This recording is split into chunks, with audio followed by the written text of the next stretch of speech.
Mankatha release ஆக போகுதான் மே 1 இந்தியாவில் இல்லை, ஆஸ்திரேலியா, நியூசிலாந்து, ஓவர்சீஸ் மட்டும்தான் ரிலீஸ் ஆக போகுது அப்படின்ற மாதிரி ஒரு நியூஸ் வந்திருக்கு. கில்லி ரிலீஸ் ஆகி பிச்சின்னு ஓடினுது. எல்லோரும் வந்து தேங்க்ஸ் எல்லாம் சொல்கிறாங்க.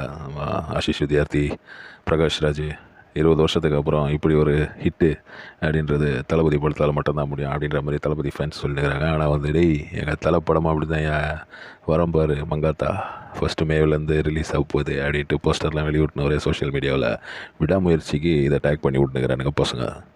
எப்படியோ போங்கப்பா, கதை இல்லை தமிழில் அப்படின்ட்டு ஒரு பக்கம் கிரிட்டிக்ஸ் எல்லாம் வந்து கிரிட்டிசைஸ் பண்ணிக்கிறாங்க. அந்த பைல்வான் ரங்கநாதன், இவர் ப்ளூ சட்டை மாறன், இந்த மாதிரி ஆளுங்கள்லாம் வந்து கதை இல்லாதனால இவனுக்கு இந்த பழைய பட்டியை போட்டு ரிலீஸ் பண்ணி ஏதோ மக்களை ஏமாற்றினுக்கிறானுங்க, இவங்களுக்கெல்லாம் அறிவே கிடையாது அப்படின்ற மாதிரி பேசினுக்கிறானுங்க. பணம் வந்தால் போதும் இவங்களுக்கு வந்து அறிவே கிடையாது, இவனுக்கு மனசாட்சியே கிடையாது. எப்படி விஜயுடைய அந்த பாட்டு கொக்கரக்கோ அதுக்கு வந்து 2K கிட்ஸும் டான்ஸ் ஆடுறாங்க.